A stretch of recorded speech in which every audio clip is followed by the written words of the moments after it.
திருப்பஞ்சி எனக்கு ஆசீர்வாதத்தை தாங்க, அதை உட்கொள்ள என்னையும் பரிசுத்தப்படுத்துங்க, இதை கொடுக்குறவனே நீங்க எனக்கு பரிசுத்தமா அதை கொடுக்க உதவி செய்யுங்கன்னு சொல்லி எவ்வளவு பேர் கேட்கணும்.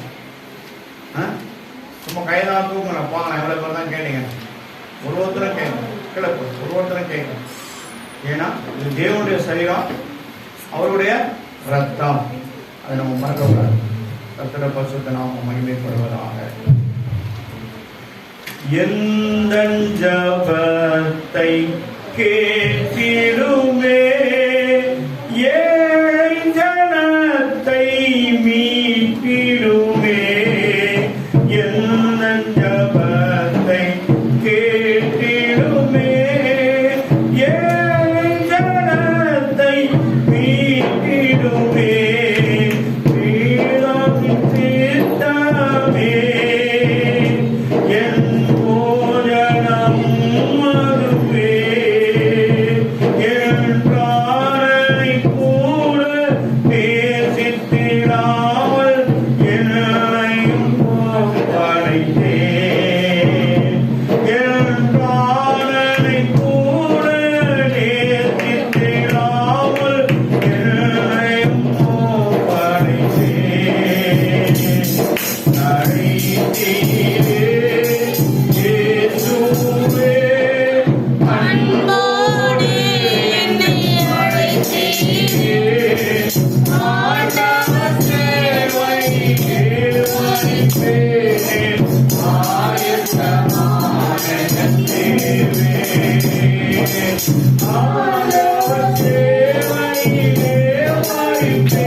கர்த்தருடைய பரிசுத்த நாமத்திற்கு மகிமை உண்டாகட்டும்.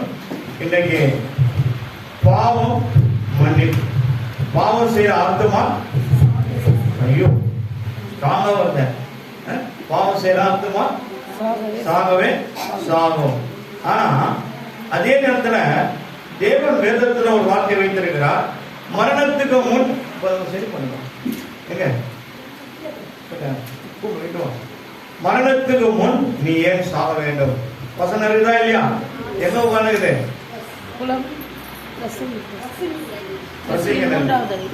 சரி ரைட். கர்த்தருடைய பரிசுத்த நாமத்துக்கு மகிமை. இந்த மாதிரி முக்கியமான வார்த்தைகள் வரும்போது நீங்க என்ன பண்ண தெரியுமா, அந்த வார்த்தையில ஒரு எழுத்துக்கும் இன்னொரு எழுத்துக்கும் இடையில அந்த போடுற கோடு என்ன பண்ணது இங்கேயுமே டச் ஆகக்கூடாது, அழகா போடணும். இல்லைன்னா சின்ன ஸ்கேல் வச்சுங்க, அழகா எடுத்து அதை போட்டு சைட்ல என்ன பண்ணுங்க, அந்த நம்பர் எந்த நம்பர்ல 5ஆம் நம்பர் வசனமோ 6ஆம் நம்பர் வசனமோ 7ஆம் நம்பர் வசனமோ அந்த வசனத்தை என்ன பண்ணோம் பாருங்க எப்படி இருப்போம் தெரியுதா அவங்களுக்கு.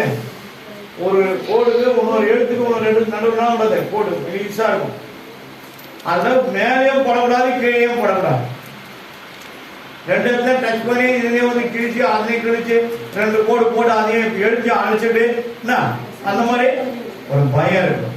இந்த கைக்கு ஒரு பயம் இருக்கணும், நம்ம போடுற எண்ணத்துக்கு ஒரு பயம் இருக்கணும். அப்படி பண்ணினா பயபக்தியோட நீ செய்தினா அது கரெக்டா வரும். ஆகையினால நீங்க எழுதி அது தெரிய வச்சுட்டு ரைட் ஹேண்ட் சைட்ல ஒரு மெலிசா ஒரு கோடு போட்டு வச்சுருக்க. அந்த வார்த்தை வெரி இம்பார்ட்டன்ட். மரணத்துக்கு முன் நீ ஏன் சாக வேண்டும் ஆண்டவர் நம்மளை கேள்வி கேட்கிறார்.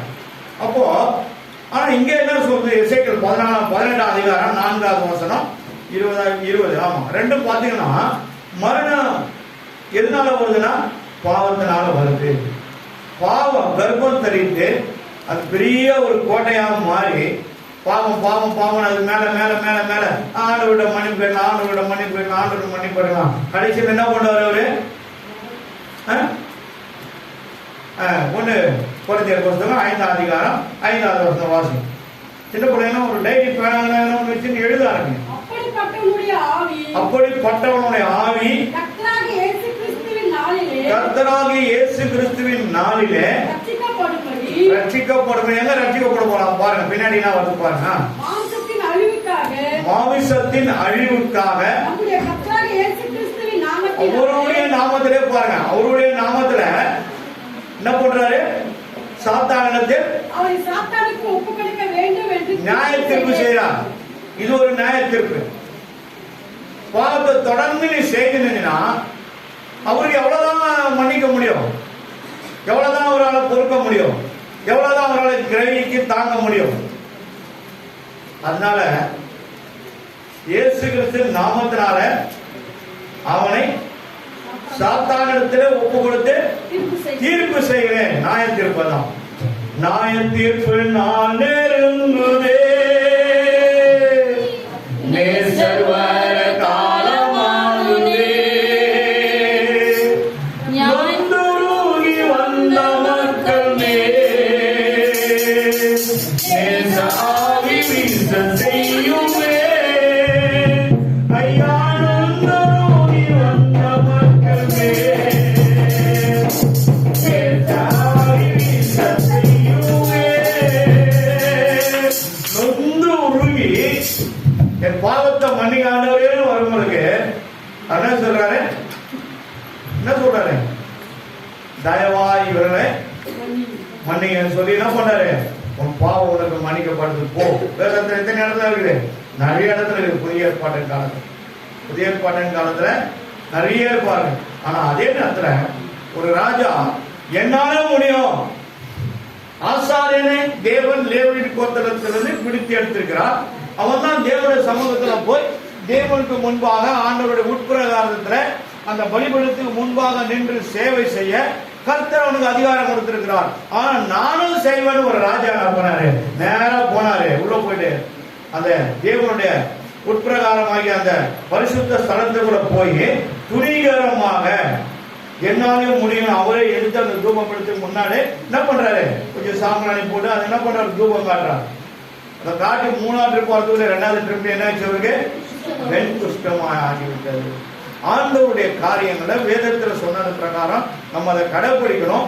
துணிகரமாய் பேசக்கூடாது, துணிகரமாய் செய்யக்கூடாது, துணிகரமாய் அதை நம்ம என்ன பண்ணக்கூடாது? நடைமுறைக்கு கொண்டு வரக்கூடாது. ஆகையினால யார் யார் தேவன் நியமித்திருக்கிறாரோ அவர்களை தான் அவர் அனுப்புவார். சபையில வேலை செய்து இந்த வேலை செய்துக்கு இவங்க, இந்த வேலை செய்துக்கு அவங்க, கர்த்தர் அதை உணர்த்தினாதான் நம்ம அதை செய்ய முடியும். சாதாரண ஒருத்தர் நம்ம என்ன பண்ண முடியாது? சரி பண்ண முடியாது. அதை சரி பண்ணது குறைஞ்சது 3 மாசம் 4 மாசமா நான் எடுப்பேன், நேரம் எடுப்பேன். கர்த்தருடைய பரிசுத்த நாமத்துக்கு மகிமை உண்டாகட்டும். ஆனால் தேவ சித்தரான ஒரு காரியத்தை செய்யக்கூடாது. அப்போ இங்க பாவத்தினால் உண்டான மன்னிப்பு. அப்போ பாருங்க, பாவம் பெருகிறதுல கிருபை பெருகுன்னு சொல்லிருக்கீங்களா? அதான் பாவம் பெருகிறதுல கிருபை பெருகும். அப்போ தேவன் கிருபையாய் நம்மளை மன்னிக்கிறார். அதான் அந்த அர்த்தம். கிருபையாய் நம்மை மன்னிக்கிறார். உன்னை எங்கேயும் ஒரு அழிவுக்கு தப்பி விடுதல் கிடையாது. உன் ஜீவனை காக்கவும் உன் ஜீவனை உயிர்ப்பிக்கவும் இயேசு இந்த உலகத்துக்கு வந்தார். ஆகையினால்தான் ஏசாயா தீர்க்கதரிசி புத்தகம் 53வது அதிகாரத்தை நம்ம வாசிக்கிறோம். இந்த உலகத்தினுடைய எல்லா பாவங்களுக்காக தன் சிலுவையில தன் ஜீவனை கொடுத்தவர். ஜீவனை கொடுத்து பிதா சொன்ன பிரகாரம் அவர் எழுப்பப்பட்டார். இன்றைக்கு நம்மை மரண பொருந்தும் நடத்துகிற ஜீவாதிபதியாய் அவர் இருக்கிறார். கர்த்தருடைய பரிசுத்த நாமத்திற்கு மகிமை உண்டாகட்டும். பாவத்தினால் உண்டான மன்னிப்பு, இதெல்லாம் இருக்கு தலைப்பு. அப்போ பாவம் இருக்குது, மன்னிப்பு இருக்குது. அப்போ தேவன் நம்மை மன்னிக்கிறவர். எவ்வளவு பாவம்னாலும் உன்னை மன்னிப்பாரு. ஆனா அதே நேரத்துல ரொம்ப ஓவர் எக்ஸ்ட்ரீமா நீ போனீங்கன்னா கர்த்தருக்கு கோபம் வராதுன்னு மட்டும் நினைக்காது. கண்டிப்பா கோபம், கண்டிப்பா கோபம். கர்த்தருடைய கோபம்னு சொல்லி உங்களுக்கு ஏற்கனவே காட்டியிருக்கேன். ஆகையினால இந்த வேதத்துல நமக்கு நம்ம திரும்பி வாழ்வதற்காகவும் ஒரு சபையோட தேவனோட வேதத்தோட நம்ம நடந்து நல்வழி நம்மை பட்டு ஆசீர்வதிக்கத்தான் கர்த்தர் இவ்வளவுத்தையும் பொக்கிஷங்களை நம்முடைய கர்த்தரை கொடுத்திருக்கிறார்.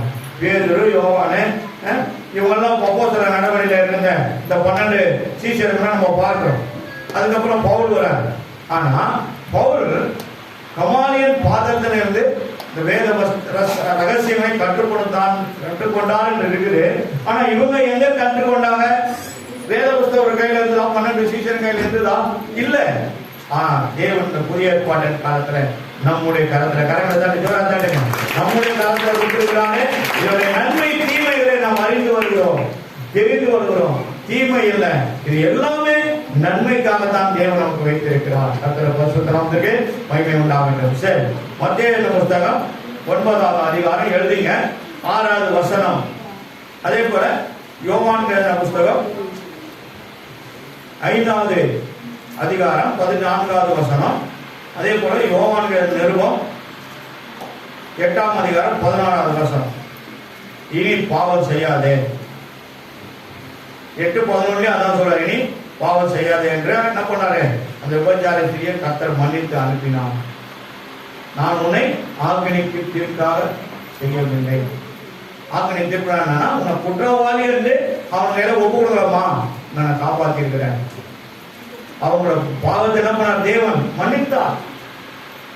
கல் என்ன பெரிய பெரிய கல்லுங்களா இருந்து வந்தாங்க, ஒரு 50-60 பேர். அங்கெல்லாம் அந்த காலத்துல பார்த்தீங்கன்னா கல் இருந்து கொள்வாங்க. முஸ்லீம் சொல்றாங்க, மோசே நாயகரமான சொல்றேன், நாங்க நீங்க அதை பயன்படுத்துறோமே, நீங்க எல்லாம் ஏன் வந்து கிறிஸ்தவங்க அதை செய்ய மாட்டீங்க? வேத புத்தகத்திலிருந்து உண்மைதானே அவங்க கேட்கறாங்க.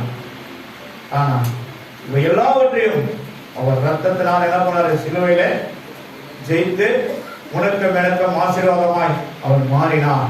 உன்னுடைய என்னுடைய சாபத்தை அவர் தன்மையில் சுமந்து தீர்த்த தேவ ஆட்டுக்குட்டியாய் மாறினார். கர்த்தருடைய பரிசுத்த நாமத்துக்கு மகிமை உண்டாகட்டும். அதே 9:6 நீங்க பாத்தீங்கன்னா மத்தேயு புஸ்தகத்துல என்ன போட்டிருக்குதுன்னா, உலகத்தினுடைய பாவங்களை மன்னிக்க மனுஷகுமாரனுக்கு பிதாவானவர் அதிகாரம் கொடுத்தார் என்பதை நீங்கள் அறிய வேண்டும். அப்போ பிதா தன்னுடைய கரத்தில் இருக்க முழு அதிகாரத்தையும் யாருக்கு கொடுத்தாருன்னா மனுஷகுமாரன் கையில கொடுத்திருக்கிறார். ஆகையினால்தான் பிலாத்து சொல்றார், என் தேவன் இது நடக்கும்படியாக உன்னுடைய கரத்திலே நான் கொடுக்கலன்னா நான் இங்க வந்திருக்க மாட்டேன். உனக்கு அடிக்கும்படியாக கூட அந்த அதிகாரத்தை தேவன் கொடுத்ததுனாலதான் நீ என்னை அடிக்கிறார். என்கிட்ட பேச மாட்டீங்களா, ஒன்னும் சொல்ல மாட்டீங்களான்னு சொல்லும் போது கர்த்தர் அந்த காரியம் என்ன பண்ணாரு? அவரோட திட்டமாய் பேசுகிறார். அவர் பேசுகிற தேவன், எழுதுகிற தேவன். தரையில எழுதி காட்டினார். தரையில எழுதி காட்டார், உங்களுக்கு யாருக்காவது குற்றம் இல்லை என்றால் நீங்கள் கல்லெடுத்து அந்த அம்மா வாங்கிங்க. எல்லாம் பாவம் செய்தனா கலந்து அங்கே போட்டு திரும்ப போயிட்டான். அவர் மன்னிக்கிற தேவன். பாவ மன்னிப்பின் விடுதலையை நமக்காக அவர் கொடுத்திருக்கிறார். உண்மை உள்ள ஒரு தேவனாக இருக்கிறார். வசனத்தெல்லாம் நம்ம பார்த்தோம்னா பாவம் 5:14 சொல்றாரு, அதிக கேடு உண்டாகும் ஒன்று உனக்கு இந்த கேடானது ஒன்றும் வராதபடி இனி பாவம் செய்யாத. ஏன் 38 வருஷமா பிரதஸ்தாபனத்துல படுத்து கொண்டிருந்தவன் பாவத்தினால வந்த வியாதி ஒண்ணு. அதை சொல்லும் போதே அந்த வார்த்தையில தெரியுது. 5:15 வாசிப்பான். தேவாலயத்திலே கண்டு இதோ நீ சொஸ்தமாயிட்டமா, உன் பாவம் மன்னிக்கப்பட்டது, அதிக கேடானது ஒன்றும் இனி அது வராதபடி, அந்த கேடு உனக்கு வராதபடி, வியாதி உனக்கு வராதபடி பாவம் செய்யாது. அப்போ அந்த வியாதி பாவத்தினால வந்த வியாதி. பாவத்தினால வியாதி வரும். யாராவது இயேசு நாமத்தை ஓடிப்போ, இயேசு நாமத்தை ஓடிப்போ, இயேசு நாமத்தை ஓடிப்போன்னு சொல்லாதீங்க. எதனால வந்தது ஃபர்ஸ்ட் ஆவியில அறிந்து கொள்ளுங்க. ஆவியில நீங்க அறிந்து கொள்ளுங்க, தெரிந்து கொள்ளுங்க. அதுக்கப்புறம் நீங்க பிரேயர் பண்ணுறது என்ன, இதுக்காக என்ன பாயிண்ட் நம்ம ஜெபிக்கணும்னு சொல்லி ஃபர்ஸ்ட் பண்ணுங்க. மன்னிப்பும் கேளுங்க. அதே நேரத்துல ஆண்டவரே இந்த மனுஷன் செய்த பாவத்தை மன்னிங்கன்னு சொல்லி என்ன பண்ணுங்க, ஆண்டவரத்துல வேண்டுதல் செய்யுங்க. வேண்டுதல் செய். நாமும் பாடுள்ள மனுஷதான். எலியா ஊக்கமாய் ஜெபித்தான். யாக்கோபு பார்க்கிறோம் இல்லையா, அவன் எப்படி சொஸ்தமாக்கப்பட்டான். ஏன்? நம்ம தெரியாமல் தெரிஞ்சவங்க செய்யற எல்லா பாவத்தையும் மன்னிக்க வளமுகிறார். அதே நேரத்தில் இனி பாவம் செய்யாதுன்னு நம்ம எச்சரிக்கிறாங்க. தொடர்ந்து பாவத்துக்குள்ளே நீ இருப்பான், நம்மளை கை கழுவிப்பான். அங்கே நீ நம்ம திருப்பி இருக்குது. ஒரு சில காரியங்களை புதிய பழைய காரணம் சொல்றேன், எழுதி வச்சுங்க. பாவத்தினால உண்டான மன்னிப்பு, பாவம் செய்தால்தான் அவனை மன்னிக்கிறார். ஆண்டவரே எனக்குள்ள ஒரு பாவம் இல்லைன்னு யாராவது சொல்ல முடியுமா? முடியாது. நம்மளா யாரு? மனுஷர்கள். பார்த்தா கூட பாவம். எவ்வளோ போஸ்டர் ரோட்ல வண்டிருக்கும். அங்கே போய் நின்று என்ன பண்ணக்கூடாது? பார்க்கக்கூடாது. ஏசப்பா இவங்களை மன்னிங்க பார்த்து போயிட்டே இருக்கும். அதே நேரத்தில் போய் சொல்லக்கூடாது. ஆண்டவருக்கு பிடிக்காது. அதுவும் ஒரு பாவம் செய்யற ஆத்மா குளிர்ச்சியா இருக்குமா? சந்தோஷமா இருக்குமா? எப்படி இருக்கும்? செத்துக்கும். பாவம் பெருகுதே பாரும் பரமேசுவே அழியும் மனக்கோலம் அதையும் ரட்சிப்பீரே அழியும் மனக்கோலம் அதையும் ரட்சிப்பீரே.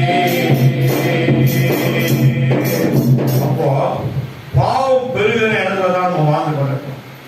பாவம் பெருகி கிடக்கிற இந்த உலகத்துல தான் நீதி உள்ளவர்களாய் நம்மை தேவன் தெரிந்து கொண்டிருக்கிறான். ஆகையினால வேதத்தை படிக்கிறோம், பரிசுத்த அழைத்து கொண்டு இருக்கிறோம், பரிசுத்த தேவனை நாம் தொடர்ந்து கொண்டிருக்கிறோம். இந்த வாயில என்ன இருக்கக்கூடாது? ரெண்டு விதமான குழா இருக்கக்கூடாது. ஒண்ணு கசப்பு, ஒண்ணு திதிப்பு, இனிப்பு. எங்க இருக்குது? யாக்கோபு 3ஆம் அதிகாரத்தை நம்ம பார்த்தோம். அப்போ ஒரே வாயினால கசந்த நீரும் திதிப்பான ஒரு நீரும் ஒரு குழாக்குனது வருமா? அதை பிரிச்சு ரெண்டா போட்டு 2 பைப்பு போட்டு இந்த பக்கம் அந்த பக்கம் பிடிச்சிக்க முடியுமா? முடியாது. ஆகையினால நம்ம ரொம்ப ஜாக்கிரதையா இருக்கும். ஒண்ணு பேசிட்டு இருப்போம், ஆனா இருதயத்தை ஒண்ணு நினைச்சிருப்போம். மனுஷன் என்ன பண்றோம்? நம்முடைய ஞானத்துல அறிவுல வேற விதமா நினைச்சிட்டு இருப்போம். அந்த மாதிரி இருக்கக்கூடாது. டிஃபரெண்ட் டைப் ஆஃப் ஆங்கிள் நம்ம யோசிக்க கூடாது. ஏன்னா தேவன் கொடுத்த இந்த சரீரம் எப்படி இருக்கணும்? பரிசுத்தமா இருக்கணும். பரிசுத்தம் உள்ளவர்களா இருக்கணும் என்று தேவன் சொல்லுது. அப்போ பரிசுத்தமா இருக்கும் போது பரிசுத்த தேவனை நம்ம தொழுது பண்ணலாம். பரிசுத்தம் உள்ளவர்கள் இன்னும் பரிசுத்தமாக எங்க இருக்குது? வெளிப்படுத்தல் இருக்குது. அப்போ நீதி செய்யறவர்கள் செய்யட்டும், பாவம் செய்யறவர்கள் இன்னும் அதிகமாக பாவம் செய்யட்டும். ஏன்னா நீ அங்கதான் வரணும். தேவனுடைய நியாயத்திற்கு நாட்டில் பரலோகத்துல 2 விதமான வழி இருக்குது. ஒண்ணு நீதியின் வழி, தேவனுடைய ராஜ்யத்துக்கு போறது. இன்னொன்னு வாதாளத்துக்கு போறது. அங்கதான் தெரியணும் நம்ம எப்படிப்பட்ட காரியங்களை ஈடுபட்டு இருந்தோம் என்று. சில வசனங்கள் சொல்ற எழுதிங்க. யோவான்கள் இருக்கும் 1ஆம் அதிகாரம் 29ஆம் வசனத்தை ஒருத்தர் வாசிங்க. 1 யோவான் 2 ஒருத்தர் வாசிங்க. சீக்கிரம் படிங்க. யோவான் 1:29. 1 யோவான் 2:2.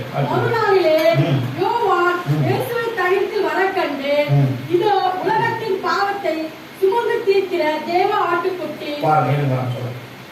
உலகத்தினுடைய சகல பாவங்களையும் சுமந்து தீர்த்தார். ஆனா இவர் யார் என்பது முதலாக யாருக்கு தெரியுது? யோகஸ்தானத்தில் தான் அந்த வெளிப்பாடு வந்தது. வேற யாருக்கும் வரல. என்னிடத்தில் பேச மாட்டாயா? எனக்கு முழு அதிகாரம் இருக்குது.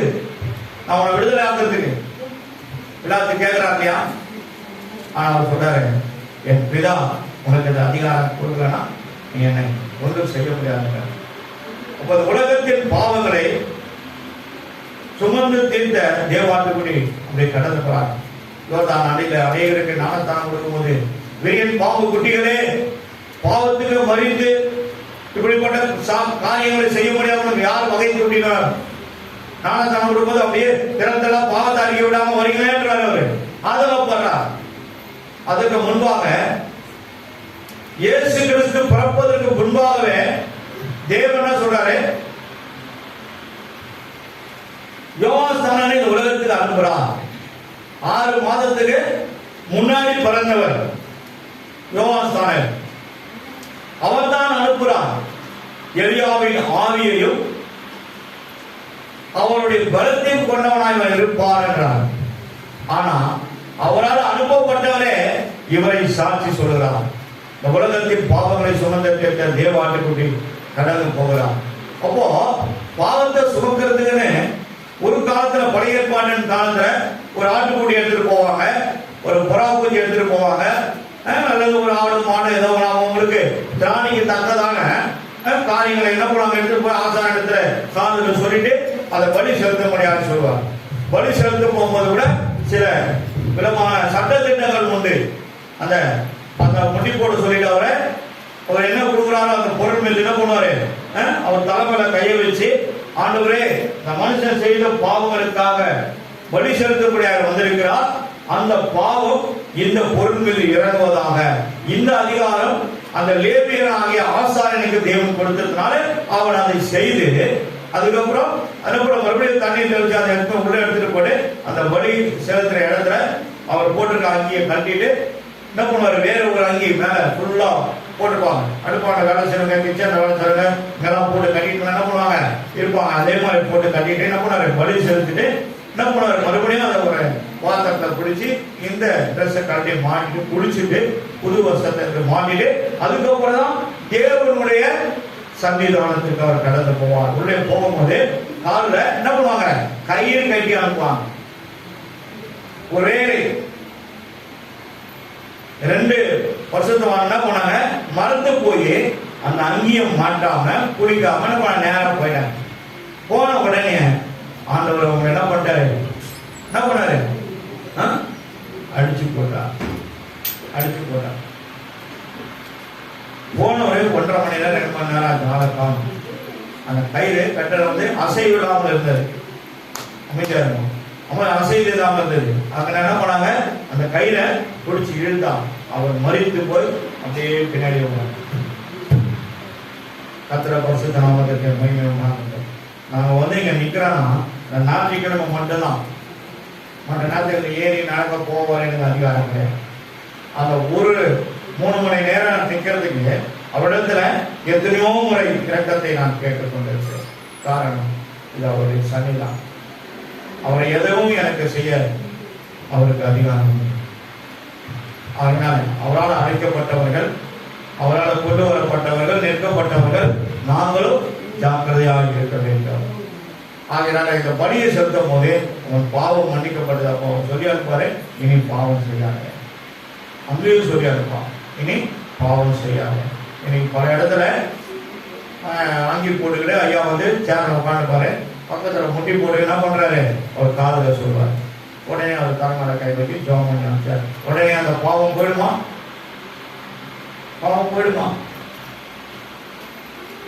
வெளிப்படுத்தும் புத்தகம் 1ஆம் அதிகாரம் 6வது வசனத்தை வாசிங்க.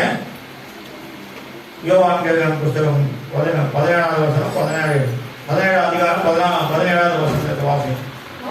அன்பு கூர்ந்து தமது ரத்தத்தினாலே நம்முடைய பாவங்களால நம்மை கழுவி, அவருடைய ரத்தத்தினால நம்முடைய பாவங்களை கழுவி, அவர் தான் கழுவ முடியும், வேற யாராவது கழுவ முடியும். அதுக்கப்புறம் 17 வாசிங்க. யோவான் புத்தகம் 17:15. The book of John 17:17. Speedo படிப்பாங்க. உம்முடைய சத்தியத்தினாலே அவர்களை பரிசுத்தமாக்கு. அப்போ பரிசுத்தமாக்குறது வேத வசனம். உம்முடைய பரிசுத்த வார்த்தையினால என்னை பரிசுத்தமாக்கு. அதுதான் சொல்லுவாங்க, நீங்க வேதத்தை ஃபுல்லா படிங்க, உன் ஆவி ஆத்மா சரீரம் ஆட்டோமேட்டிக்கா பரிசுத்தமாயிடும். ஒரு நாளைக்கு 10 அதிகாரம் படிக்கணும். எங்களை போனா ஒரு நாளைக்கு நான் 15 அதிகாரம் 20 அதிகாரம் படிப்பேன். ஆனா இப்போ கொஞ்சம் 15 அதிகாரம் ஸ்டாண்ட். புதிய ஏற்பாடு என்ன பண்ணுவேன், இந்த வார்த்தை நான் முடிக்க போறேன். 43 படிச்சுனே இருக்க வேண்டியதுதான். அதுவரை 50 முறையாக நான் படிச்சு இன்னும் அதிக உள்ள இருக்க மறைவான காரியங்களை எனக்கு தெளிவுபடுத்திட்டாங்க. இன்னும் அவர்கிட்ட என்ன பண்ணிருக்கேன், கேட்டுக்கொண்டே கேட்க தெய்வம் என்ன பண்ணுவாரு, நமக்கு தகுந்தவர்களை கொண்டிருப்பார். கர்த்தருடைய பரிசுத்த நாமத்திற்கு மகிமை உண்டாகட்டும். அதே போல 1 யோவான் புத்தகம் 1:9 அந்த வசனத்தை வாசிங்க. எல்லாருமே வாசிங்க. Please open your Bible. படிங்க. நம்முடைய பாவங்களை நாம் அறிக்கையிட்டால் பாவங்களை நமக்கு மன்னித்து எல்லா அநியாயத்தையும் நீக்கி நம்மை சுத்திகரிப்பதற்கு அவர் உண்மையும் நீதியும் உள்ளவராய் இருக்கிறார். நம்முடைய பாவங்களை நம்ம வாயினால் அறிக்கிறதுனா தேவன் எதிர்பார்க்கிறார். தேவன் எதிர்பார்க்கிறார். தன் பாவங்களை மறைக்கிறவன் வாழ்வடைய மாட்டான். அதை அறிக்கை செய்து வாயாளர் சொல்லிட்டு விட்டுடணும். மறுபடியும் என்ன பண்ணுவோம்? கம்யூனிகேஷனுக்குள்ள இருக்கக்கூடாது, நம்ம வெளியே வந்துடணும். அதனால தான் சொல்றேன், அதிலே இருக்கிறான் கத்த என்ன பண்ணாரு? போகணும். அவன் ஏதோ ஒரு காரியத்தை ஒப்பு கொடுக்கிறான். அதனாலதான் நமக்கு என்ன வருது? சோதனை வருது, நெருக்கம் வருது, போராட்டம் வருது. ஆலயத்தையோ ஒரு மாசம் 4 வாரம் 5 வாரம் வரணும்னு வச்சுங்களேன், எதையோ ஒன்று படி கொடுத்த மாதிரி இருக்கும். ஒரு வாரம் போனாலும் அந்த சூழ்நிலை மாறாயிடும். எதையோ நம்ம இழந்த மாதிரி இருக்கும். அன்னைக்கு நம்முடைய ஆழ்த்து எப்படி இருக்கும்? ஃப்ரீயா இருக்காது. எதையோ நம்ம இழந்துட்டோம் இன்னைக்கு. அதுதான் தேவனுடைய சபையினுடைய ஆசீர்வாதத்தை நம்ம இழந்தோம். இழக்க போது நம்மளுக்கு என்ன ஒரு சோர்வு உண்டாகுது, பலவீனம் உண்டாகுது. ஐயோ இப்படி ஆயிடுச்சே, நீங்க ஆலயத்துக்கு போகாத விட்டோமே நம்ம நினைக்கிறோம். நம் பாவங்களை மறைக்கிறவன் வாழ்வடைய மாட்டான். அதை அறிக்கை செய்து விட்டு விடுகிறோம். தேவனிடத்த விடுதலை, பாவ மன்னிப்பின் விடுதலையை, சமாதானத்தை பெற்றுக் கொள்ளலாம். அந்த தேவ சமாதானம் நம்ம இருதயத்தை நிரப்பும். வரும்போது ரொம்ப துக்கமுகமாக வரலாம், ஒரு வேதனையோட கூட வரலாம்.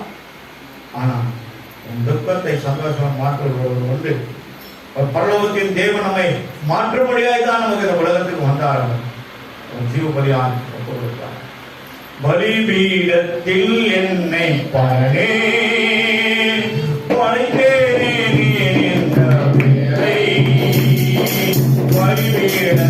என்னை பழனே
கழுவ அவரால் தான் ஒரு ஆள் தான் வேற யாரு வந்தாலும் என்ன பண்ண முடியும்? ஏன்னா பாவங்களை தேவகுமாரன் ஒருவர் தான் இந்த மன்னிக்கிற அதிகாரத்தை இதாவாக கொடுத்திருக்கிறார். மத்திய 9:6 வாசம். என்னை அல்லாமல் ஒருவன் பிதாவிடத்தில் இயேசு அவர்தான் நமக்கு அவரை பிடிச்சா போதும். நான் என் இயேசு என் பிதாவும் பரிசுத்தாவினும், பிதா குமாரன் பரிசுத்தாவினும். அநேகர் கேட்பாங்க, நான் உங்களுக்கு நான் 3 அப்பாவா? உங்களுக்கு ஒரே அப்பா தான். ஆனால் தெரியாத திருப்பிக்காரமா அவன் பேசுவான். அவங்கள மட்டும் பண்ண முடியாது.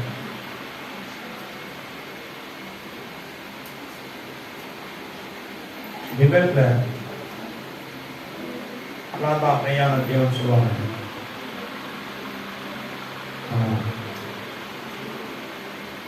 அல்லாஹ் கடவுளே என்ன காட்டிடலாம், வேற உங்களுடைய கையில் வச்சு எடுத்துறாங்க. இல்லை, முகமது நபி தான் அல்லாஹ் வேஷத்தில் ஒரு பேசின்னு இருப்பார். எங்க அல்லாஹ் காட்டுங்க, நான் எங்க வேலை வச்சு காட்டு, நானே மெய்யான தெய்வம். நிறைய இடத்துல அவங்கனால இயேசு யாரு, பிதா யாரு, குமாரனாக இயேசு கிறிஸ்து யார் என்பதை நீங்கள் தெளிவாய் அறிந்து கொள்ள வேண்டும். திருக்குதனமான கேட்கிற கேள்விகள் எல்லாம் அவங்க 3 பேரா 3 கடவுளா? ஒரே தேவன் தான். ஆனால் யோவான் சாமி கூறாரு, இயேசு நீரில் மூழ்கி எழுப்பி நிற்கிறாரு. பரலோகத்திலிருந்து புறாவை போல பரிசுத்த ஆவியானவர் வராரு. ஒரு மேல வந்து ஒரு ஷோல்டர்ல உட்கார்றாரு. ஆனா வானத்திலிருந்து ஒரு சத்தம் கேட்குது. யார்? பிதாவுடைய சத்தம் கேட்குது. இவர் என்னுடைய நேசகுமாரன் என்றார். இதுதான் நமக்கு எவிடன்ஸ். இதுதான் திருத்தத்துவம். இவர் என்னுடைய நேசகுமாரன். அப்பா என்ன சொல்றாரு? என்னுடைய மகன் இவரில் நீங்கள் பிரியமாக இருங்கள். நம்ம என்ன பண்ணோம்? அவரில் நாம் பிரியமாக இருக்க வேண்டும். கர்த்தருடைய பரிசுத்த நாமம் மகிமைப்படுவதாக. சங்கீதம் 85:2 வாசி.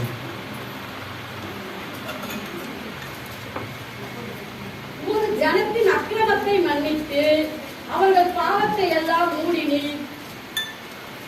பாருங்க, உமது ஜனம் யாருங்க? யாருடைய ஜனம்? அவருடைய ஜனம் யாரு? நம்மதான். நம்ம பாவத்தை மன்னிக்கிறாரு. அக்கிரமத்தை என்ன பண்றாரு? மூடுறாரு. சங்கீதம் 32:1-2-5 வாசிங்க. ரோமர் 4:7-8 வாசிங்க. எவனுடைய மீறுதல் மன்னிக்கப்பட்டதோ பாருங்க, அந்த அக்கிரமத்தை மன்னித்த தேவன் நீங்க என்ன சொல்றாரு பாருங்க. எவனுடைய மீறுதல் மன்னிக்கப்பட்டதோ, மீறுதல் துணிகரமா செய்யற பாவங்கள், மீறுதல்கள் மன்னிக்கப்பட்டதோ, எவனுடைய பாவம் மூடப்பட்டதோ அவன் பாக்கியவான். அதை மன்னிக்கவும் மூடவும் அவருக்கு தான் அதிகமாகும். நான் அதை செய்திருந்தா அவன் பாக்கியவானா இருப்பான். அதுக்கப்புறம் 5வது வசனம் வாசி. நான் என் அக்கிரமத்தை மறைக்காமல் என் பாவத்தை உமக்கு அறிவித்தேன். போதும். அப்போ இந்த 1 யோவான் 1:9 பார்த்தோம். தன் பாவங்களை மறைக்கிறவன் வாழ்வடைய மாட்டான். அதை அறிக்கை செய்து விட்டு உள்ள தேவனத்துல பாவம் மன்னிப்பின் விடுதலை பெற்றுக் கொள்வான்னு சொல்லுது. அதுதான் இங்க நமக்கு காட்டுறாரு. 5வது வசனத்துல பணி மறுபடியும் 5வது வசனம் வாசிங்க. 32:5 சங்கீதம். நான் என் அக்கிரமத்தை மறைக்காமல், நான் யாராலும் சரி என்னுடைய அக்கிரமத்தையும் பாவத்தையும் நான் மறைக்காமல் என் பாவத்தை உமக்கு அறிவித்தேன். பாவத்தை ஆண்டவரே நான் உமக்கு அறிவித்தேன் சொல்றாரு. மீறுதலை கர்த்தருக்கு அறிக்கையிடுவேன். நான் மீறுதலாய் துணிகரமாய் செய்த எல்லா விதமான அக்கிரமத்தையும் நான் அவரிடத்தில் அறிக்கை செய்யறேன். பாவம் மன்னிப்பு அவர்கிட்ட இரக்கத்தை கேட்கிறான். தேவரே என் பாவத்தின் தோஷத்தை மன்னித்தீர். தோஷம் ஒரு காரியத்தை நம்ம சொல்றோம். புதாக்களின் தோஷம் இது, சாபம் இது சொல்ற பாவத்தையும் சாபத்தையும் தோஷத்தையும் மன்னிக்கிறவர் ஒருவர் உண்டு. கரங்களை தட்டு, ஜோரம் தட்டுங்க. எங்க தாத்தா இது இருந்ததுங்க. இது எனக்கு பிடிச்சி ஆட்டி போச்சுங்க. எங்க ஆட்டி பண்ணு, எங்க ஆட்டி விடக்கூடாது. ஏசு நம்ம வேதத்தை வாசிங்க. உங்க மேல இருக்கிற சாபம், குடும்பத்தில் இருக்கிற சாபம் கரைந்து போடும். எந்த பக்கம் கடந்து போதுன்னு தெரியாது, போயிடும். தைரியமா பேசுகிறாங்க. கேளு, இரக்கத்தோடு கேளு. நம்ம இரக்கம் உள்ளது. இரக்கம் உள்ளவரே, மனதுருக்கம் உடையவரே, நீடிய பொறுமை தாழ்மை அன்பு நிறைந்து வாழ்பவரே, நீடிய பொறுமை தாழ்மை அன்பு நிறைந்து வாழ்பவரே,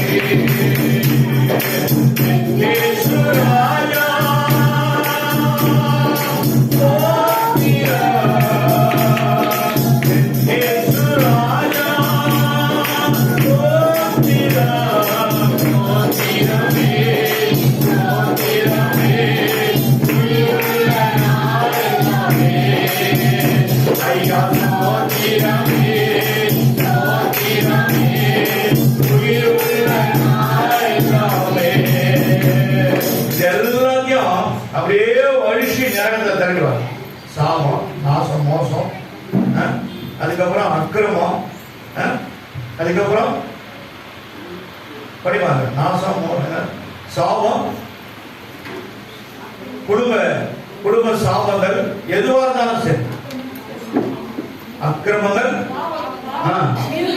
மீறுதல், இதனுடைய எல்லா காரியத்தினால்தான் மனுஷனுக்கு சாபம் உண்டா. அந்த காலத்துல பாவம் என்னன்னு தெரியாது. வெட்டி போட்டு போயிடுவாங்க. மற்ற குடும்பத்தை நாசம் பண்ணிடுவாங்க. மற்ற குடும்பத்தை ஏதாவது மாந்திரிக கிரியைகள் வைத்து நாசம் பண்ணிடுவாங்க.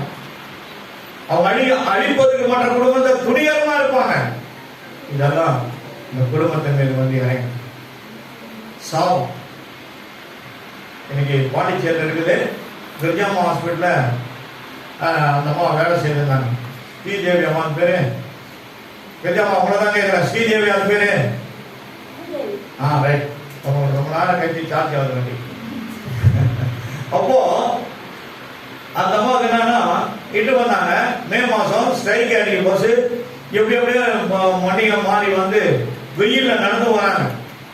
நான் இங்க உட்காந்து வேதத்தை பசுகிற பிள்ளைங்க அந்த பக்கம் ஜெபம் பண்ணிக்கிறாங்க. அவங்க என்ன நினைக்கிறாங்க, வந்தவொடனே அந்த ஃபாதர் கிட்ட போனவனையும் தலைமையில கை வச்சு ஜெபம் பண்ணா நம்ம உள்ள இதெல்லாம் கிளியர் ஆகிடும், நமக்கு திருமணம் ஆகிடும். தோஷம். என்ன தோஷம்? நாகதோஷம்.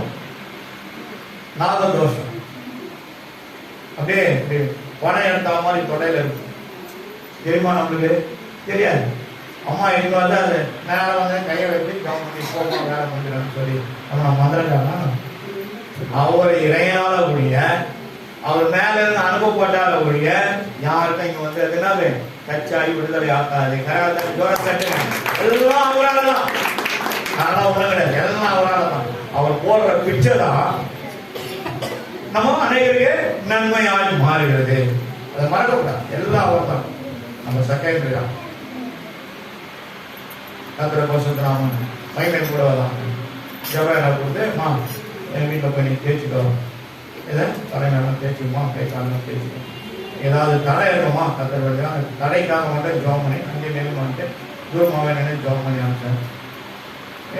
பெரியாமாவோட போது அந்த பாப்பா போயிட்டு என்னம்மா கல்ல கை வச்சு ஜோம் பண்ணலாம்னு நினைச்சேன். ஏற்கனவே ஒருத்தவங்கள உட்காந்துக்கிறாங்க. யார் ஜோம் பண்ணி யார் மாட்டிக்கிட்டு மாட்டி கொடுத்துக்கிட்டே இருப்பீங்க. நீங்க எப்படியா போனா அப்படியே போட்டோம் ரொம்ப வாங்கிட்டு பேசுறேன் மாட்டிட்டேன். நாங்களும் ஆட்கள் கூடாது. ஞானத்தின் ஆவியை கொடுத்தவங்கள உணர்வுவாங்க. நாங்கள் கை வச்சோம். அதே மாதிரி வீட்டுக்கு போனவனே நைட்டு தலையில் எல்லாம் ஃபுல்லாக உடம்புனா தேய்ச்சிக்குமானே தேய்ச்சிட்டு போவோம். தேய்ச்சிட்டு படுத்து தூங்கி எழுந்து காலையில் பாத்ரூமில் போய் துணியெல்லாம் கட்டி குடிக்க போனேன். ஃபுல்லாக குடிக்க போது தண்ணியை விட்டு சோப்பெல்லாம் போட போது அந்த பிள்ளை சொன்னதான் அவங்க சொல்கிறேன். அம்மாக்கிட்டே அதை சொல்லிட்டு கேட்டுப்பாங்க. அந்த துணையெல்லாம் சோப்பெல்லாம் போது துணையில் பார்த்தோன்னா அந்த ஒரு சிம்டம்ஸ் இருக்காங்க. கரகத்தாங்க ஜோரத்தாட்டங்க ஜோரத்தாட்டங்க. ஜிப்மர் ஹாஸ்பிட்டலில் சயின்டிஸ்டாக இருக்கிற ஒரு தம்பி அவங்களும் தெலுங்கு. இந்த பிள்ளையும் தெலுங்கு. அவர் என்ன பண்ணாரு, எந்த பிள்ளைய வேணான்னு சொல்லி 3 வருஷம் கழிச்சு போயிட்டாரு. அவரு கூட என்னாச்சுன்னு தெரியல. மறுபடியும் அந்த பிள்ளை எப்படி பார்க்கலான்ட்டு அவங்க வீட்டுக்கு வந்திருக்காங்க. வந்து 10 நாள்ல 2 குடும்பத்தாரும் சேர்ந்து திருமணம் பண்ணி அந்த பிள்ளை அதே ஜிப்மர் ஹாஸ்பிட்டல் இட்டு போயிடாரு. நிறைய சம்பளம் இட்டு போயிடாரு. இட்டு போயிட்டு அந்த நல்ல எப்படி அந்த குழந்தை பிறந்தாங்க அதுக்காக ஜோம் பண்ண சொன்னாங்க. ஜோமம் எப்படின்னா ஒரு வெள்ளக்கார குழந்தைய போட அவங்களுக்கு பாருங்க. கரெக்டாக ஜோரம். அப்போ ஒரே கல்லுல ஆண்டவர் என்ன பண்ணாரு, 2 மகன் அடிப்பாரு. சில கல் அடிக்கலாம் ஒரு மகன் கல்லுல வந்து கொத்து விடுவோம். ஆண்டவர் அப்படி கிடையாது. கரெக்டாக ஜோரம் தட்டுங்க. உங்களுக்கு என்ன தேவைன்றது பரவலாக இருக்கிறாங்க.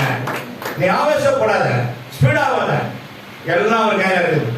அது எப்போ வரணும் கொண்டு சேரும். கண்டிப்பாக நடக்கும். கண்டிப்பாக நடக்கும். அவர் இல்லாமல் ஒன்றும் நடக்காது. கர்த்தர் பரிசுத்த நாமம் மகிமையுள்ள. எபேசியர் எழுதின புத்தகம் 4ஆம் அதிகாரம் 32வது வசனத்தை வாசிக்கலாம். எபேசியர் 4:32. சீக்கிரம் படிங்க. ஒருவருக்கொருவர் தயவாயும் மன உருக்கமாயும் இருந்து கிறிஸ்துவுக்குள் தேவன் உங்களுக்கு மன்னித்தது போல நீங்களும் ஒருவருக்கொருவர் மன்னியுங்கள். நீங்களும் ஒருவருக்கொருவர் மன்னியுங்கள். ஒருவருக்கொருவர் மன்னிச்சாம். லெசன் கட்டி அடிக்க கூடாது. தண்ணியில போட்டு சேர்த்துற அப்படியே முக்கிய எடுக்கூடாது. வார்த்தைனாலே ஆனந்தாங்க உள்ள மாதிரி மன்னிச்சுதான். தேவன் அன்பாகவே இருக்கிறான். அப்ப தேவ அன்பு உனக்குள்ளதான். நீ அவங்களை மன்னிச்சுதான் மன்னிச்சு விட்டுடலாம். மன்னிச்சு விடலாம். எவ்வளவு உனக்கு விரோதமா ஜெர்மனாலும் மலையை போல எழுவிடும். இயேசு நாமத்தை அந்த மலை கடல்ல போய் உருண்ட ஆண்டவர் விசுவாசமா நீ ஒரு வார்த்தை சொன்னா அந்த மலை காணாம போய் உனக்கு முன்பாக எழுவுகிற மேடுகளை மலையை போல மேடுகளை நீ மிதிப்பாய். அந்த அதிகாரத்தை மிதிக்கிற அதிகாரத்தை உங்கள்ட்ட தான் கொடுத்துருக்காது. எப்படி ஆயிடும்? சமபூமியாய் ஆயிடும். சமபூமியாய் ஆகிவிடும். கர்த்தருடைய பரிசுத்த நாமத்துக்கு மகிமை உண்டாகட்டும். இன்னொரு ஒரு 3 வருஷம் நான் சொல்றோமா? 2 கொரிந்தியர் புத்தகம் 2ஆம் அதிகாரம் 2 கொரிந்தியர் 2ஆம் அதிகாரம் 7-10. இன்னொருத்தர் எடுத்துங்க. 2 கொரிந்தியர் 2:13 2:13 2ஆம் அதிகாரம் 11வது வசனம். அதே போல அப்போஸ்தலர் நடவடிக்கைகள் 8ஆம் அதிகாரம் 22வது வசனம். ஒண்ணா வாசிப்போம். 2 கொரிந்தியர் 2 அதிகாரம் 7-10 2 வசனம். ஆதலால் அதிக துக்கத்தில் அமிழ்ந்து போகாதபடிக்கு நீங்கள் அவனுக்கு மன்னித்து ஆறுதல் செய்ய வேண்டும். அப்போ நம்ம என்ன பண்ணோம்?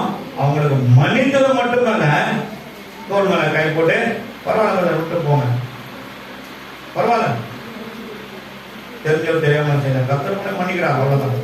சாதாரணமா விட்டு போங்க. நீங்க ஒருவேளை எதிர்க்க வந்தா கூட இவங்க எவ்வளவு விரோதமா செயல்பட்டான்னு சொல்லி என்ன பண்ணுவாங்க? அவங்க மனம் புரிஞ்சு போவாங்க. உடம்பை ஒடிச்சு ஐயோ எதுக்கு வந்தமே, எவ்வளோ பாவம் பண்ணிங்க உங்க விரோதமா, குடும்பத்தை நாசப்படுத்தி இருக்கிறோமே, அந்த அம்மாவை நிம்மதியில்லாத படுத்தி இருக்கிறோமே என்ற காரியங்கள இருப்பார். அவர்களையும் தேவன் சொல்றாரு, நீங்க அவங்களை மன்னிப்பான். உன் பாவத்தை நான் மன்னித்தேன் அல்லவா? நம்மள பரிசுத்தவான்களா? சொல்லுங்க. ஒருவேளை மறக்க முன்னாடி நம்ம எப்படி இருக்கிறோம்? எப்படி இருந்திருப்போம்? ஆனா இன்னைக்கு பரிசுத்த கூட்டத்துல, பரிசுத்த சபையில, பரிசுத்த வேதாந்த கையில வச்சுக்கிட்டு பரிசுத்த வாழ்க்கையை வாழ்ந்து கொண்டு இருக்கணும். இதெல்லாம் அவரால் நடந்தது. இதான் நம்முடைய பாவங்களை மன்னிக்கிறதுனால நாமும் அநேக குமாரனுடைய பாவங்களையும் மன்னிச்சுதான் ஆகும். அப்பதான் கர்த்தர் உன்னுடைய பாவங்களை மன்னிப்பார். தெரிந்தோ தெரியாமல் 1000 காரியங்களை செய்யணும், 1000 காரியங்களை செய்யணும். அடுத்த வருஷம் வாசிப்போம். எவனுக்கு நீங்கள் மன்னிப்பீர்களோ பாருங்க, 2 கொரிந்தியர் 12:14 வசனம். 2:10 வாசிப்போம். 2 கொரிந்தியர் 2ஆம் அதிகாரம் 10வது வசனம். எவனுக்கு நீங்கள் மன்னிக்கிறீர்களோ எவர்களுக்கு நீங்கள் மன்னிக்கிறீர்களோ அவனுக்கு நானும் மன்னிக்கிறேன். இத நீங்க சாதாரண நீங்க நானும் ஏமாத்துறாங்க. ஆனா தேவன் சொல்றாரு, நீ மன்னிக்கிறாங்க நானும் மன்னிக்கிறேன்பா. உலகத்தில் இருவர் வேண்டிக் வருவது போல் பரலோகத்தில் பிதாவினால் செய்யப்படுறது அது ஒரு ரிலேட்டட் தான். பிதா என்னென்ன செய்ய முடியுமோ அவரு செய்யறாரு. ஏன்னா யாரால ஒரு நாமத்தை வருது? எடுத்தோடனே ஜெபம் எப்படி ஆரம்பிக்கிறோம்? அன்பின் பரிசுத்தமுள்ள பிதாவே. அடுத்தடி குமாரனாகிய இயேசு கிறிஸ்துவின் நாமத்திலே. இது இல்லாம ஜெபம் வராது. இதுதான் ஃபார்முலா. பிதாவையும் நீங்க மகிமைப்படுத்தணும், அவரையும் கூப்பிடணும், குமாரனாகிய இயேசு கிறிஸ்துவையும் கூப்பிடணும். உங்க ஜெபத்துல அவர் மூலியமா தான் எல்லாம். ஏன்? நமக்காக அவர் என்ன பண்றாரு? அங்க சொல்றாரு, பிதாவிடத்துல நம்முடைய பாவம் விருந்துக்காக அவர் பரிந்து பேசிக் கொண்டிருக்கிறார். அவர் மூலமா தான் ஜபம் பரலோகத்துக்கு போகும்போது அது தட்டுது. தட்டினவன் என்ன பண்ணுது? அங்கிருந்து ரிப்ளை வருது. அங்கிருந்து நமக்கு ரிப்ளை வருது. பிதாவையும் ஆராதிக்கணும், குமாரனாகிய இயேசு கிறிஸ்துவையும் ஆராதிக்கணும், பரிசுத்தாவையும் நீங்க ஆராதிக்கணும்.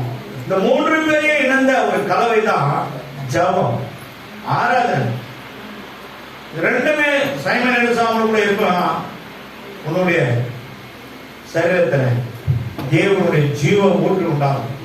அந்த ஜீவ ஊற்று உனக்குள்ள இருந்து என்ன பண்ணும்? பல கிளைகளாய் கடந்து போகும்.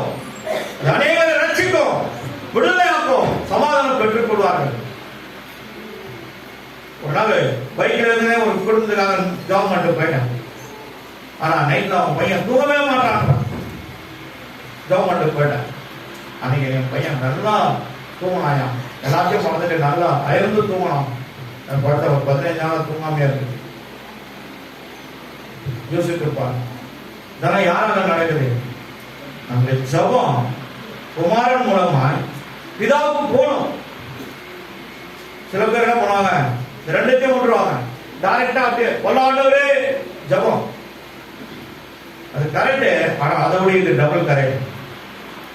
அதோட இது டபுள் கரெக்ட். இப்படிதான் இருக்கணும். தேவன் வேதத்தை சொல்லி கொடுத்திருக்கிறான். என்ன அறியாமல் பிதாவத்தில் ஒருவனும் வரான்றார். அப்ப இவரு தான் அந்த அதிகாரம். இவரு மூலமா தான் பிதா கிட்ட போகணும். ஆனா ஜெபம் பிதாவை சொல்லிட்டு இயேசு கிட்ட போகணும். கர்த்தருடைய பரிசுத்த நாமம் மகிமைப்படுவதாக. அதே போல 2 கொரிந்தியர் 1:13 வாசிங்க.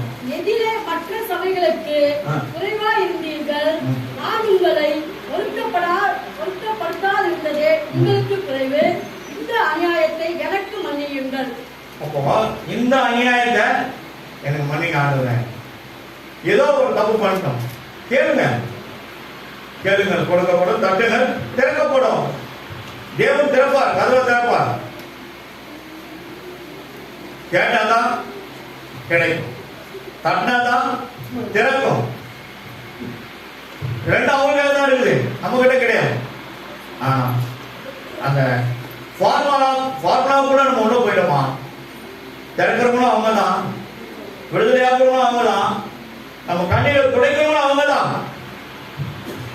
எல்லாம் அவரை மூலமா தான். அதனால நம்ம மன்னிக்கிறவர் யாருங்க? குமாரனுக்கு, தன்னை ஒரே பேரான குமாரனுக்கு பிதாவானவர் முழு அதிகாரத்தை கொடுத்திருக்கிறார். யோவான் 9ஆம் அதிகாரம் 6வது வசனத்தை மத்திய புஸ்தகம் வாசிக்கிறோம். ஒரு மறுபடியும் ஒன்று வாசிக்கும் வசனத்தை. பூமியிலே பாவங்களை மன்னிக்க மனுஷகுமாரனுக்கு இயேசுவுக்கு அதிகாரம் உண்டு என்பதை நீங்கள் அறிய வேண்டும் என்று சொல்லுகிறேன். உங்களுக்கு நான் சொல்லுகிறேன். இதுதான் ஆண்டவர்கிட்ட கேட்கணும். ஆண்டவரே, தெரிஞ்சது அவங்க வாய் தவறையோ என்னை நான் பாவம் செய்தாங்க, இந்த மன்னிங்கப்பா, மன்னிங்க. வாய் துணிகரமாக சில காரியங்களை பேசுகிறேன். இயேசுவை துதித்து பாடி ஆராதிக்கிற, தேவனோடு பேசுகிற ஒரு வாய், தேவனோடு பேசுகிற ஒரு வாய். டிசம்பர் மாதம் இன்னும் 5 மாதம் தயாராகிடுது. நானும் என் பெரிய வாயை கொஞ்சம் பார்ப்போம். அப்போ என்ன பண்ணணுமா? வாயை கொஞ்சம் சரி பண்ணி வச்சுக்கணும். உலகத்துல அதிகமான பாவம் வந்து 2. ஒன்று வாய். வாயோட சேர்ந்தா ஆல் டைப் ஆஃப் ஐட்டம்ஸ். நாக்கு, பல்லு, அப்புறம் உள்ள இருந்து வர காத்து, அதுல இருந்து வர வார்த்தை, இந்த டிஃபரெண்ட் டைப் ஆஃப் என்ன பண்ண மெம்பர்ஸ் உள்ள இருக்காங்க, ஏகப்பட்ட பேர் இருக்கிறாங்க. அதனால தான் ஆண்டு என்ன பண்ணிக்கிறாரு, எத்தனை எங்க வச்சுக்கிறாரு, ட்ரங்க் போய் எடுத்து வச்சுக்கிறாரு, சேஃப்டி லாக்கர்.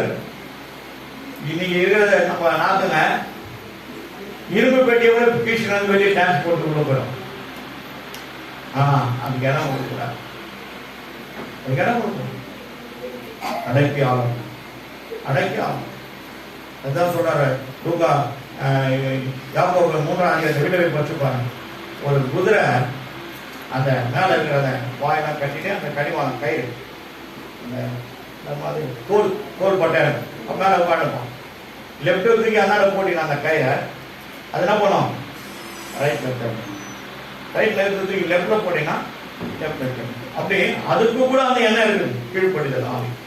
ஆனா நமக்கு மட்டும் என்ன இல்லை, என்ன இல்லை, செய்திலே திருப்பி திருப்பி நம்ம செய்யக்கூடாது, செய்யக்கூடாது. பாவம் இருக்கிற மணியான எல்லாத்தையும் மன்னிங்கப்பா. இந்த திருப்பதி என்னை ஆயத்தப்படுத்துங்க. நீங்க கேட்டீங்கன்னா கண்டிப்பா தீர்வு உங்களுக்கு தருவா. அதனால அவர் தான் நமக்கு மன்னிக்கிற எது பாவத்தினால வருகிற ஒரு மன்னிப்பு அவர்கிட்ட தான் உண்டு, அவர்கிட்ட தான் உண்டு. அதே போல இன்னும் கூட அப்போஸ்தலர் நடவடிக்கைகள் 8:22 வாசிக்கலாம்.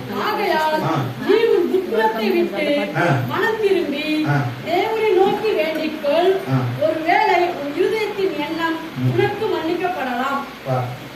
அப்போ வேண்டணும், ஆண்டவர்கிட்ட வேண்டணும். வேண்டும் போதுதான் உன்னுடைய துர்க்குணம், சாபமான காரியங்கள், துர்க்குணம், கொள்ளாத ஆவியினால் நிரப்பப்பட்டு சொல்றாரு, நீ பிச்சினால நிறைந்திருக்கிறாய். கசப்பு பிச்சினால நிறைந்திருக்கிறாய். பிச்சி உள்ள பிடி இறங்கணும், அது முழு சைடு என்ன பண்ணும், கெடுத்துரும், கசப்பாங்க. அது இடம் கொடுக்குறாரு. யோவான் 3ஆம் அதிகாரம் 16வது வசனம். தன் ஒரே பேரான குமாரனை விசுவாசிக்கிறவன் எவனோ அவன் கெட்டு போகாமல் நித்திய ஜீவனை பரலோகத்தை அடையும்படிக்கு அவரை இந்த உலகத்துக்கு தந்து அருளி இவ்வளவாய் அன்பு கொண்டார். பிதாவானவர் அன்பு கொண்டனால் தான் தன்னுடைய ஒரே பேரான குமாரனை இந்த உலகத்துக்கு அனுப்பினார். அப்போ ஃபர்ஸ்ட் யார் அன்பு கொண்டு? பிதா. ஆனா நீ என்கிட்ட வரணுன்ற வழியை காட்டுறது யாரு? குமாரன். குமாரன். அதனால்தான் பிதா குமாரன் பரிசுத்தாவினால நீரில முழுகி பாவத்துக்கு மறித்து மறுபடியும் என்ன பண்றோம்? அது உயிர்ப்பிக்க முடியாது. அடக்கம் பண்ணப்பட்டு பழைய ஒழித்தன புதியவாய் நீ மாற்றப்பட்டாய். காரணம் ரத்தத்தினால கழுவப்பட்டிருக்கிறான். அதனாலதான் உன் ஜீவ புத்தகத்துல மேல பரலோகத்துல உன் பெயரை எழுதுறாங்க. என்ன முடியுமா? முடியாது. இன்னொரு வசனம் வாசிங்க. லூக்கா நிருபம் கொஞ்சம் எல்லாருமே நீங்க திறந்து கொஞ்சம் வாசா நல்லா இருக்கும் நினைக்கிறேன். The book of Luke chapter 13 முதல்ல 3 படிங்க, அப்புறம் 5 போய் எழுதி எல்லாரும் படிங்க. ஃபர்ஸ்ட் எழுது எல்லாரும் எடுத்துருமா. லூக்கா 13ஆம் அதிகாரம் முதல் 3வது வசனத்தை வாசிங்க. அதுக்கப்புறம் 5வது வசனம் ரெண்டும் ஒரே வசனம் தான் வாசி. அவ்வளவுதான் சத்தம்.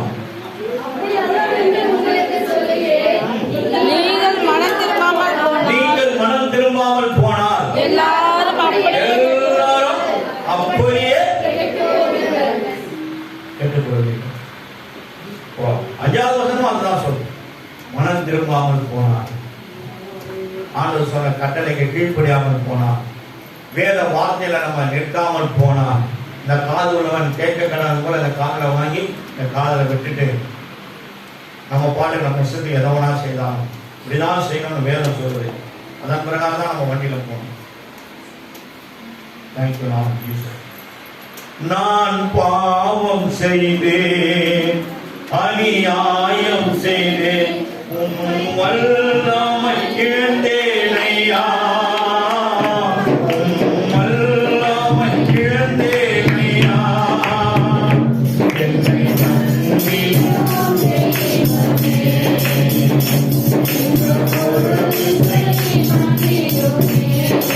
இயேசுவே தெய்வமே